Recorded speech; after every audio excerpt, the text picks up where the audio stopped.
सत्ता में आ चुकी है, लेकिन वो परमानेंट रिजर्वेशन दे नहीं पाई है क्योंकि वो रिजर्वेशन पूरी तरह से मिल नहीं सकता। लेकिन महाराष्ट्र के कोई भी बड़ा राजनेता ये जाहिरपणे स्पष्ट ये भूमिका लेने को तैयार नहीं है, महाराष्ट्र युवकों को समझाने के लिए तैयार नहीं है कि रिजर्वेशन ये नहीं दे सकते हम खुला। ये समझाने की कोशिश है। महाराष्ट्र समाज रास्ते पे आया हुआ है, युवक डिस्टर्ब है, फ्रस्ट्रेशन में है, उसको ना बिजनेस सूझ रहा है ना उसको जॉब सूझ रहा है। लेकिन क्लैरिटी न आने की वजह से जो भी पोल्यूशन हो रहा है वहाँ महाराष्ट्र स्टेट गवर्नमेंट का या इंटायर कास्टिज्म का, वो कहीं पे रुकना चाहिए। हिंदू महासंघ की भूमिका है। कास्टिज्म आरक्षण ये अभी प्रोपोगंडा है, उससे बेटर है कि आर्थिक आरक्षण हो, जो भी गरीब है किसी भी जात का समूह का हो उसे मिलना चाहिए। इसके लिए हिंदू महासंघ इसके आगे भी आग्रही रहेगा। आरक्षणाचं म्हणतात पण आरक्षण राहीलच कसं, कारण सरकारने आता मंत्रालयामध्ये भरती करताना 9 खासगी कंपन्यांना टेंडर दिलेले आहे, कॉन्ट्रॅक्ट काढलेला आहे। आम्ही आता आरक्षण तर डिटेल झालं ना। मैंने अभी वही सोच उठाई है और हिंदू महासंघ इस देश का पहला राजकीय संगठन है जिसने भूमिका ली है कि पूरी तरह से गवर्नमेंट की जो जॉब्स है वो प्राइवेटाइजेशन हो रहा है, प्राइवेट कॉन्ट्रैक्टर को वो दिए जा रहे हैं, अपने अपने सर्कल में कैसे दिए जाएंगे वो देख रहे हैं। इस बात का ज़्यादा हमें सरप्राइज है कि नागपुर का मागासलेला विकास विभाग, ऐसा जो एक विभाग है उसकी भी नौकर भर्ती दी गई है और उसमें एक रूल लिखा हुआ है कि ये नौकर भर्ती, कामगार भर्ती करने के लिए कोई भी आरक्षण का रूल लागू नहीं होगा। इसका मतलब यह है कि आपने आरक्षण लगभग खत्म ही कर दिया है। मैंने भी वही किया है कि जो आरक्षण ऑलमोस्ट खत्म हो गया है, सरकारी नौकरी है ही नहीं, उसके लिए आप रास्ते पे आके झगड़ा कर रहे हैं। तो ये कहीं पे भी महाराजा समाज हो, ओबीसी समाज हो, उनको भी समझने की कोशिश है कि आप प्रेशराइज इसके लिए मत करिए। अभी आप प्रेशराइज इसके लिए करिए कि प्राइवेटाइजेशन बंद करिए। प्राइवेटाइजेशन कंपनी 2 या 3 साल का एग्रीमेंट करती है, उसमें गवर्नमेंट की जो भी नॉर्म्स है उसके हिसाब से उसको सैलरी नहीं मिलती है, उसको पीएफ वो हिसाब से नहीं मिलती है, उनको पेंशन नहीं मिलने वाला, उनको गवर्नमेंट की बाकी की कोई फैसिलिटी नहीं मिलने वाली। आप किसके लिए झगड़ा कर रहे हैं? ये सिर्फ पॉलिटिकल मूवमेंट है। महाराष्ट्र में भी जो भी चल रहा है सिर्फ और सिर्फ पॉलिटिकल मूवमेंट है। हिंदू महासंघ ये कास्टिज्म बेस पे जो पॉलिटिक्स चल रहा है उसका विरोध करती है, उसका निषेध करता है और सिर्फ फाइनेंशियल बेस पे, गरीबों के बेस पे आरक्षण रहना चाहिए। इसके लिए हम हमारी ताकत में मेहनत करते रहेंगे। नाही, मी तर सांगितलं ना मगाशी की आरक्षण कामच करत नाही, आरक्षण हे कालबाह्यच झालेले। गेल्या 70 वर्षात एकही समाजाने असं बाहेर येऊन सांगितलेलं नाहीये की आमचा समाजाचा विकास झाला आहे, आमचं आरक्षण काढा आणि दुसऱ्या कोणातरी द्या। स्पष्ट आहे, आरक्षण हे कालबाह्य झालेले। आरक्षणामुळे माझा फायदा होऊ शकतो, माझ्या कुटुंबाचा होऊ शकतो, मला नोकरी लागली तर माझ्या समाजाचा कसा फायदा होईल?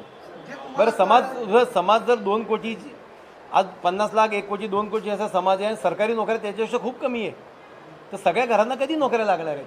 त्यापेक्षा तुमचा उदरनिर्वाह व्हावं, तुम्ही व्यवसाय द्यावं यासाठी सरकार काही प्रयत्न करत दिसत नाही आहे, कोणतेही सरकार। मग राज्यातल्या सगळ्या पक्षांचं आलेलं असेल किंवा केंद्राचं असेल, त्याच्याकडे काही दिशा नाही आहे, ते दिशा दाखवण्याचं काम हिंदू महासंघ करेल। हिंदू महासंघ दिशा दाखवण्याचं काम करते तुम्ही म्हणतात, म्हणजे राज्यभरातून 288 आमदार विधानसभेमध्ये निवडून जातात, त्यांना हे सुचत नाही का?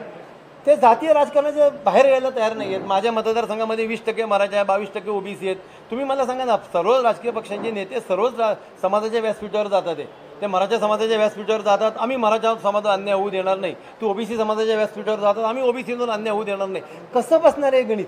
मराठा समाजाला ओबीसी ठरवल्याशिवाय आरक्षण मिळू शकत नाही। जर मराठा समाज ओबीसी झाला तर तो कायद्यात टिकणार नाही।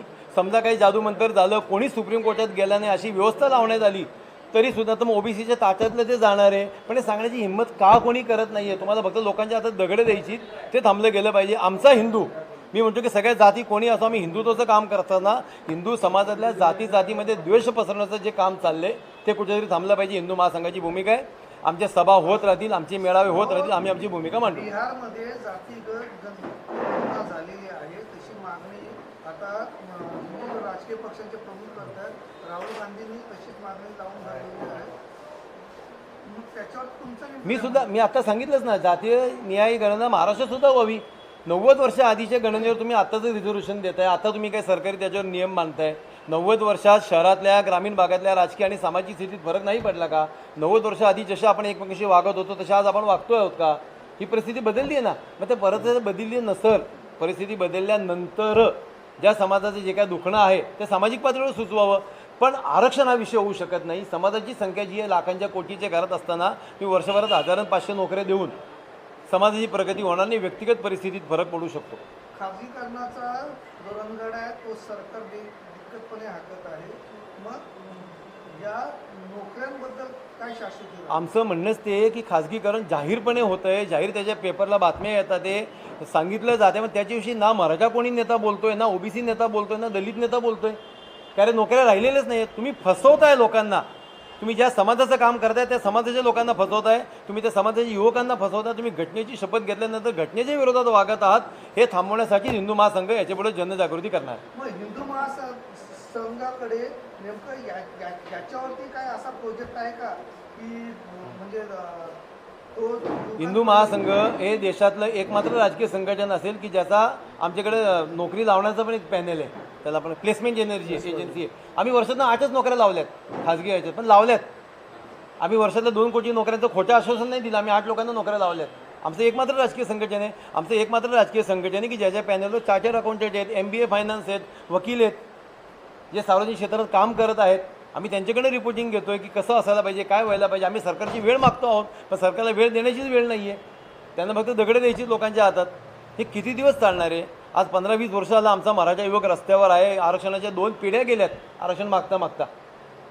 स्पर्धा परीक्षेचं वय वाढून 1 वर्षांनी काही होत नाही. कोविडच्या काळामध्ये शेकडो पिढ्या, शेकडो लोक, हजारो लोक गेली 10-20 वर्षापासून रस्त्यावर येतात. ते त्यांना तुम्ही काय देणार आहात? बरं होतं काय माहिती आहे का, शहरात वाढलेला माणूस, मी सांगतो, ग्रामीण भागातून स्पर्धा परीक्षेची पुण्यात येणारा माणूस परत ग्रामीण भागात जात नाही.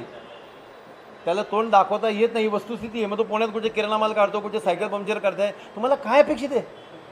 तुमच्या आजच्या अमृत योजना पूरी तरह से बकवास योजना है. अमृत योजना में लिखा हुआ है कि सारथी और बाल्टी के बेस पे ये काम करेगी, लेकिन इसमें 22 से 25 कोर्सेज उन्होंने निकाले जो पूरी तरह से ऑनलाइन है. मुझे सरकार के किसी भी अधिकारी ने समझाइएगा कि AC repairing, fridge repairing, 2 wheeler repairing 1 महीने के कोर्स में ऑनलाइन से आप कैसे सिखाएंगे? उसके लिए कोई फंडिंग दिया नहीं जा रहा है. बैंक वाले ऑनलाइन मीटिंग करेंगे और कहेंगे कि आप ऐसा ऐसा प्रोजेक्ट रिपोर्ट तैयार करो. मैं 1 महीने में AC रिपेयर करना सीखूंगा, फ्रिज रिपेयर करना सीखूंगा, मैं बैंक रिपोर्ट भी करना सीखूंगा, और वो रिपोर्ट पे मैंने ही किए हुए कोर्स पे मेरे ही सर्टिफिकेट पे बैंक वाले लोन देंगे. ऐसी कौन सी बैंक है? और ये करेंगे कुछ नहीं, सिर्फ इलेक्शन में दिखाएंगे हमने 8,000 लोगों को किया, हमने 15,000 लोगों को किया. ये रुकना चाहिए. हम गवर्नमेंट से डिमांड करेंगे. अभी अगस्त के बाद 2 महीना हुआ है, कितने युवकों ने रजिस्ट्रेशन किया है? किसी ने रजिस्ट्रेशन नहीं किया है, क्योंकि ये फसवणूक चल रही है और ये कहीं पे रुकने चाहिए. ये हिंदू महासंघ की भूमिका है. सर आईटीआई के स्टूडेंट्स है, उन लोगों को मतलब जॉब नहीं मिलता, उन लोग AC का कोर्स करते हैं एंड इलेक्ट्रिशियन का कोर्स करते हैं, उन लोगों को जॉब नहीं मिलता. इसके बारे में क्या सर मैं आपसे कहूँ, हिंदू महासंघ के माध्यम से कहूँगा, माननीय पंतप्रधान जी ने 8 दिन पहले भी G20 के बाद भी बताया कि भारत की सेविंग की कैपेसिटी बढ़ी है. मुझे मालूम नहीं पड़ रहा है कि कैसे बढ़ी है, लेकिन वो बड़ी अगर मान्य करेंगे, अगर लाखों करोड़ों रुपया अगर भारत में जमा है, अगर हम उद्योगपतियों को 40 से 1,000 कोटी रुपया एक दिन में माफ़ कर रहे हैं, तो ये रुपया ये ITI पास लोगों को क्यों नहीं दिया जा रहा है? आज भी 2-2 लाख के में अच्छे बिजनेस हो सकते हैं. हम गवर्नमेंट को बता सकते हैं कि 2 लाख रुपये का बिजनेस भी कितना अच्छी तरह से हो सकता है. मराठा युवक वायरमैन का कोर्स कर सकता है, वो प्लम्बिंग का काम कर सकता है, वो POP कर सकता है, वो 2 व्हीलर रिपेयरिंग कर सकता है, वो 4 व्हीलर रिपेयरिंग कर सकता है. लेकिन वो करना ही नहीं है, वो देना ही नहीं है गवर्नमेंट को. उनको मालूम है अगर जनता पढ़ी लिखी हो गई, जनता के हाथ में पैसा आ गया तो जनता सोचने लगेंगी. बस इनके हाथ में पत्थर दो, उनको रोज आरक्षण के मान झगड़ा करो. तुझ्या वडिलांना नाही मिळालं, तुला तरी मिळेल. तुझे नहीं मिला, तेरे लड़के को मिलेगा. तू सिर्फ हाथ में पत्थर ले. ये कहीं भी रुकना चाहिए. तुमचा हिंदू महासभेचा हेतू होता तो तुमच्या राजकीय पक्षाची जी काही गोडदौड आहे ती पुन्हा मुंबईपासून सुरू करावी. हो, हा सफल आम्ही शहरी भागातून सुरू करतो आहोत. आम्ही पुण्यामध्ये पहिली सभा घेतली. पुण्यामध्ये आम्ही 2 निवडणुका लढवल्या, सिनेटची आणि कसबा विधानसभेची पोटनिवडणूक. आम्ही येणाऱ्या महानगरपालिका विधानसभा आमच्या शक्तीप्रमाणे आमच्याशी जी लोक संपर्क करतील त्यांच्या पद्धतीने लढण्याचा सुद्धा प्रयत्न करू. विचार महत्त्वाचा. ही लढाई विचारांची आहे. ही लढाई एक वेगळ्या विचारसरणीची आहे की कोणीच त्याच्यावर गेल्या 90 वर्षात 70 वर्षात बोललं नाही. त्याच्यावर आम्ही बोलतो. हळूहळू का होईना आम्हाला यश येईल. आम्हाला यशाची कोणतीही घाई नाही आहे. आमच्याकडे बऱ्यापैकी सहनशक्ती आहे.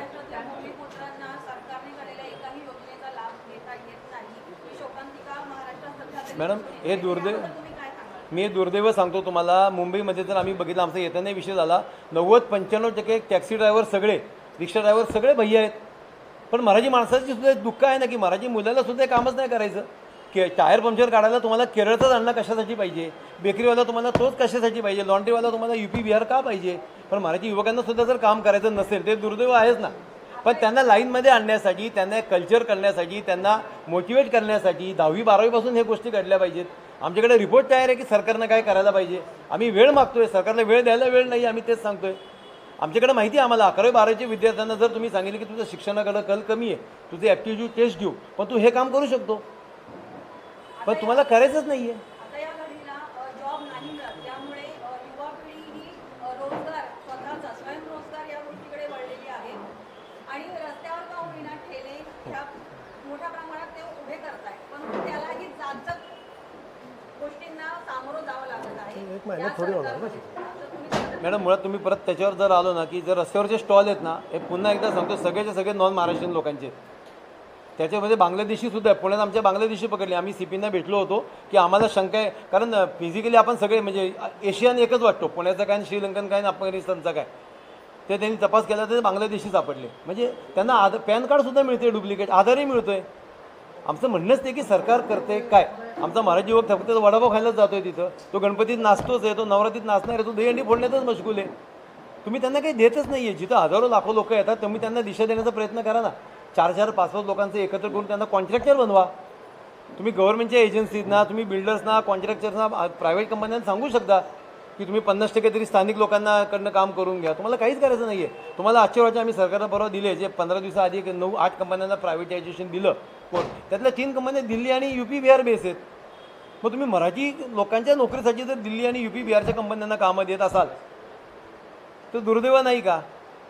पण जर काहीच करायचं नाही आहे आणि फक्त प्रत्येक व्यासपीठ होतो आम्ही तुमच्यावर अन्याय होऊ देणार नाही, कसा अन्याय होऊ देणार नाही ते तरी सरकारनं स्पष्ट करावं. होणारच आहे अन्याय, किंवा माझं म्हणणं आम्ही तुमच्यावर अन्याय करण्यासाठीच आलो ते तरी जाहीर सभेत सांगावं त्या समाजाला. दुखणं मोठं आहे. सरकारने जर गांभीर्याने घेतलं नाही तर काही होणार नाही हे निश्चित.